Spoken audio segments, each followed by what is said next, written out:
ഓണം സീനാക്കാം സീനത്തിനൊപ്പം. NSSുമായി UDFന് പ്രശ്നങ്ങളില്ലെന്ന് മുസ്ലിം league സംസ്ഥാന secretary PMA സലാം. മുസ്ലിം league സംസ്ഥാന ഭാരവാഹി യോഗത്തിന് ശേഷം സംസാരിക്കുകയായിരുന്നു അദ്ദേഹം. ആഗോള അയ്യപ്പ സംഗമത്തിൽ ക്ഷണിച്ചപ്പോൾ പങ്കെടുത്തതുകൊണ്ട് സമദൂര സിദ്ധാന്തത്തിൽ മാറ്റമില്ലെന്ന് സുകുമാരൻ നായർ വ്യക്തമാക്കിയിട്ടുണ്ട്. NSSുമായി സൗഹൃദം എപ്പോഴുമുണ്ട്, പുതുക്കേണ്ട ആവശ്യമില്ല. NSS ഒന്നും LDF അനുകൂലമായ നിലപാട് സ്വീകരിച്ചു എന്ന് പറഞ്ഞിട്ടില്ല. അവർ ആഗോള അയ്യപ്പ സംഗമത്തിൽ പങ്കെടുത്തു എന്നത് ശരിയാണ്.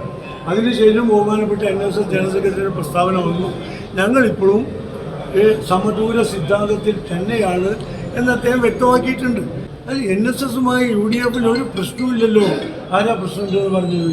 കാലാകാലങ്ങളിൽ ഇത്തരം സംഘടനകളെ അവർ വിദ്യാഭ്യാസ രംഗത്തും സാമൂഹ്യ സേവന രംഗത്തുമൊക്കെ നടത്തുന്ന പ്രവർത്തനങ്ങൾ കേന്ദ്രീകരിച്ചുകൊണ്ട് അവരുമായി UDF അതിൻ്റെ നേതാക്കന്മാരും സഹകരിക്കാറുണ്ട്. ആ സഹകരണം തുടരുക തന്നെ ചെയ്യും.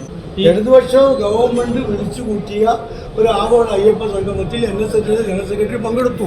അതൊരു കോൺഗ്രസുമായുള്ള തർക്കമാണോ UDFുമായുള്ള തർക്കമാണോ? അത് സ്വാഭാവികമായും ആ ഒരു വിഷയത്തിൽ മാത്രമുള്ള അദ്ദേഹത്തിൻ്റെ നിലപാടാണ്. തദ്ദേശ തെരഞ്ഞെടുപ്പ് ഏകോപനത്തിന് പാർലമെന്ററി കമ്മിറ്റികൾക്ക് യോഗം ചുമതല നൽകിയതായും സലാം പറഞ്ഞു. തെരഞ്ഞെടുപ്പ് പ്രവർത്തനങ്ങൾ യോഗത്തിൽ അവലോകനം ചെയ്തതായും അദ്ദേഹം അറിയിച്ചു.